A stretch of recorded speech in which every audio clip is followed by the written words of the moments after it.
रामायण के शत्रुघ्न कोरोना काल में कर रहे हैं जनसेवा। जरूरतमंद विद्यार्थियों को आधे दाम पर नोटबुक, ऑनलाइन मांग पर घर घर जाएगी वी हेल्प। मुंबई सहित महाराष्ट्र में कोरोना की दूसरी लहर खत्म नहीं हुई कि तीसरी लहर की आहट सुनाई देने लगी है।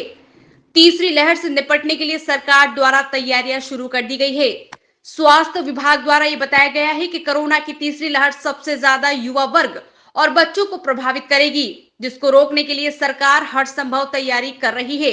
इसी को देखते हुए धार्मिक सीरियल रामायण में शत्रुघ्न का किरदार निभाने वाले समीर राजड़ा ने भी कोरोना की तीसरी लहर को देखते हुए वी हेल्प नामक संस्था से जुड़कर युवाओं की मांग पर नोटबुक डिस्ट्रीब्यूशन कर रहे हैं। ये नोटबुक सिर्फ उन लोगों को दी जा रही है जो बेहद गरीब व जरूरतमंद है, जिनको ये बुक महज आधे से भी कम दाम में दिया जा रहा है। देखिए, टारगेट तो ये तो एंडलेस है। जितना लोग हमको अप्रोच करेंगे उतनी हम लोगों की सेवा करेंगे।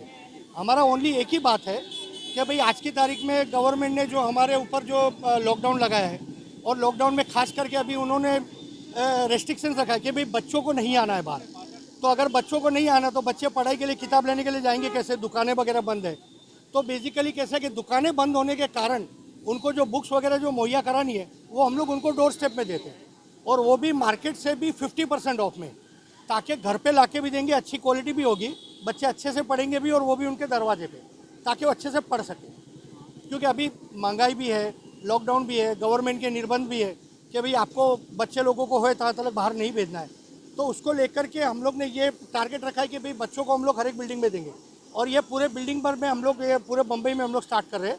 अभी एट प्रेजेंट हम लोग का स्टार्टअप हुआ जो पार्ला सांता क्रूज तक है, और इसको आगे भी हम लोग एक्सपांड करेंगे जैसे लोगों की डिमांड होगी, जैसे लोग हमको बोलेंगे तो will go and will definitely will serve. रोजाना कितनी संख्या में बुक्स आपकी चली जाती होगी? लगभग समझिए कि एवरीडे हमारी लगभग 500 से 800 बुक का एवरेज है जो लोगों तक हम पहुंचाते हैं उनके घर पे। कई बार देखा गया है कि लोग कोई जो सेवा संस्थाएं खोलकर लोगों की मदद करते हैं उसमें लाभ देखा जाता है, लेकिन आप जो है ऑलरेडी 50% का जो आह्वान कर रहे हैं। हाँ, क्या क्या मकसद क्या है? देखिए, मंशा यही है सर। क्या होता है कि हमारा मिडिल क्लास थोड़ा खुददार है। मिडिल क्लास को फ्री वाली चीज़ें है ना, ज़्यादातर लोग लेते नहीं, और हम भी नहीं चाहेंगे कि हम उनको फ्री में दें और उनको ये परमानेंट कोई ऐसी हैबिट पड़े। हमारा टारगेट यही है कि आपका 2 पैसा जहाँ पे बचेगा हम बचाएंगे, हमारी संस्था आपकी सेवा में रहेगी, आपके घर तक आ सकती है। इतना हमारी पूरी टीम कर रही है। अभी दूसरी टीम भी हमारी बाहर दूसरे एरिया में गई है। तो ये हमारा काम है कि लोगों तक एकदम नेग्लिजिबल प्राइस में सर्विसेज हम उनको दें। बहुत ही सिंपल सा हमारा टारगेट है। समीर का कहना है कि रामायण में मेरी भूमिका से लोगों को यह प्रेरणा मिली कि हमेशा सेवा भाव के लिए तत्पर रहना चाहिए। ठीक वैसा ही हम यहाँ लोगों की सेवा में तत्पर है। संस्था के अध्यक्ष उदय कपाड़िया का कहना है कि कोरोना महामारी में सबसे ज्यादा खतरा बच्चों को है। इसका ख्याल रखते हुए वी हेल्प चैरिटेबल फाउंडेशन ने बीड़ा उठाया है। संस्था उन विद्यार्थियों को जिनको ऑनलाइन पढ़ाई करनी है लेकिन उनके पास बुक नहीं है, इसको ध्यान में रखकर इन विद्यार्थियों को ऑनलाइन मांग के आधार पर इनके घर तक किताबें और अन्य जरूरी स्टेशनरी का सामान बाजार मूल्य से 50% से ज्यादा कम कीमत में हम उनको उपलब्ध करके दे रहे हैं। उदय का कहना है कि ऐसा करके हम इन विद्यार्थियों का भविष्य भी सुरक्षित रखने की कोशिश कर रहे हैं, ताकि किसी भी विद्यार्थी को किताब और जरूरी स्टेशनरी लेने के लिए दुकान तक न जाना पड़े। इसके अलावा मुंबई में करीब 1.5 साल से मुंबई में लॉकडाउन लगा हुआ है, जिससे लोगों की आर्थिक स्थिति बिगड़ चुकी है और महंगाई भी लगातार बढ़ती जा रही है।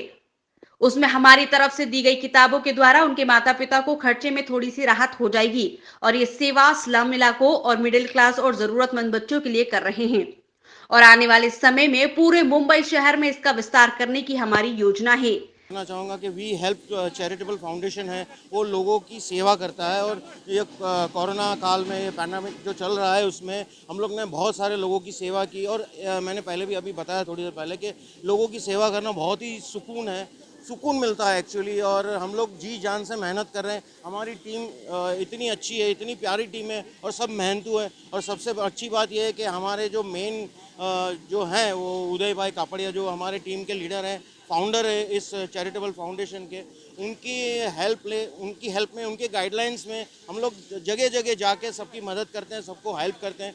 और जब हम लोग किसी की हेल्प करते हैं, जो थैंक यू बोलते हैं ना हमें, तो हमें इतना अच्छा लगता है, हमें सुकून मिलता है कि हम लोग ने ऐसे लोगों की सेवा की है जो जिनके पास अभी कोरोना काल में काम नहीं होता है, तो हम लोग मदद बहुत करते हैं। काम तो मतलब मेरी सीरियल तो चलती रहती है काम, लेकिन ये काम भी एक बहुत बड़ा जिम्मा है सर। हमेशा एक प्रेरणादायक रहा है, राइट लोगों राइट को कुछ प्रेरणा दिया, एक बार फिर से आप उसी प्रेरणा के साथ जुड़े हुए हैं। जी जी जी जी। किस तरह की भावनाएं जुड़ी है इसके साथ में, किस तरह की मदद लगा फाउंडेशन की द्वारा की जा रही है? बस ये मैंने जैसे अभी बताया कि रामायण में ऐसा ही था कि लोगों की सेवा करना, लोगों की मदद करना।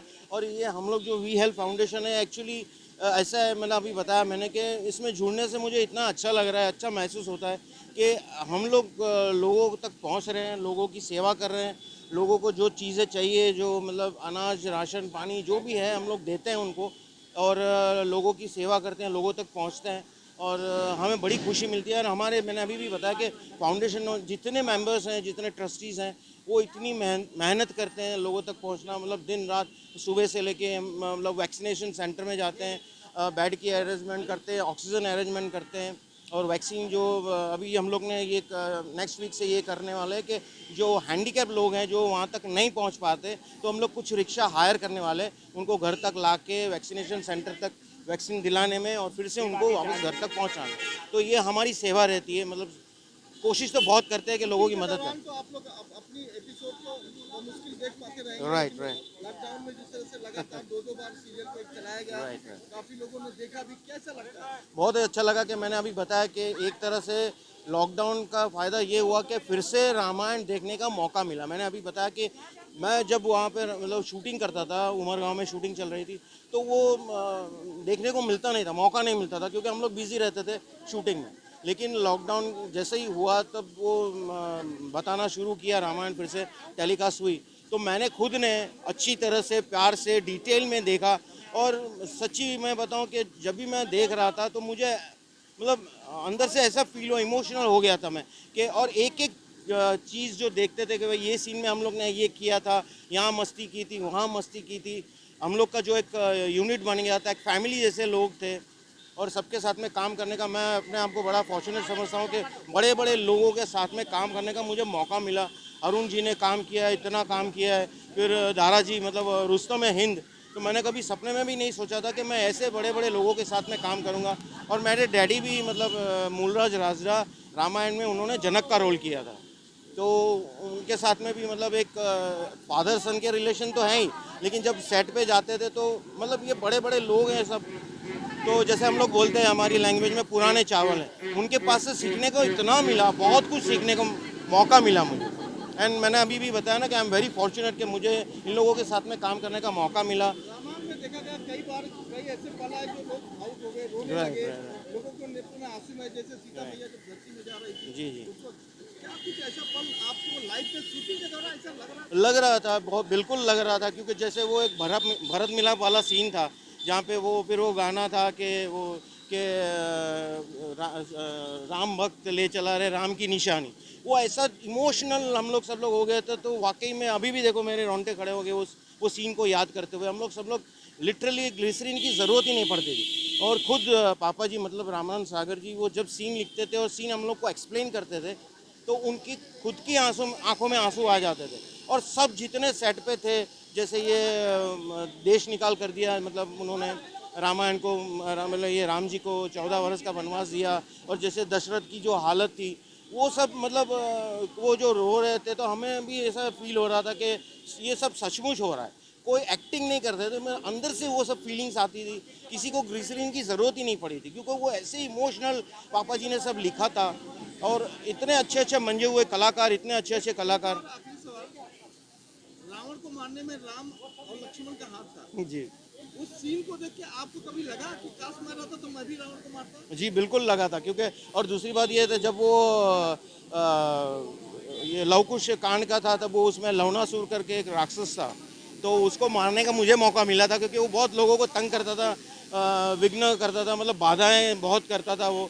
तो मुझे जब वो राम जी ने बोला कि भाई ऐसा ऐसा लवणासुर सबको ये करता है, मतलब सबको परेशान करता है, ऋषि मुनि आते हैं उनके पास ये कंप्लेंट लेके, तो मैं बोलता हूँ उनके कि मुझे ये मौका दिया जाए। तो मुझे ऐसा मौका मिला था कि वो लवणासुर को वध करने का, तो वो भी मेरे लिए बहुत ही इमोशनल सीन था, टची था बहुत ही। और पूरी रामायण मेरे लिए अभी भी जब भी मैं देखता हूँ तो मैं इतना खुश होता हूँ कि यार इतनी बड़ी मतलब इसमें मैं इसका एक हिस्सा हूँ, भले छोटा सा, लेकिन मैं हिस्सा हूँ और मुझे अभी भी जितने लोग उसमें काम करते हैं ना, सब अमर हुए हैं, सब अमर हो गए। रोचक और महत्वपूर्ण खबरों को देखने और जानने के लिए आप हमारे चैनल को सब्सक्राइब जरूर करें और बेल आइकन दबाना बिल्कुल भी ना भूलें, क्योंकि एक सब्सक्राइब और बेल आइकन आपको जोड़ेगा हमसे और हम पहुंचाएंगे आप तक रोचक और महत्वपूर्ण खबरें हिंदी 24 न्यूज चैनल के माध्यम से। इसके लिए आप YouTube पर बगैर स्पेस दिए हिंदी 24 न्यूज टाइप करें और बेल आइकन दबाकर चैनल को सब्सक्राइब करें।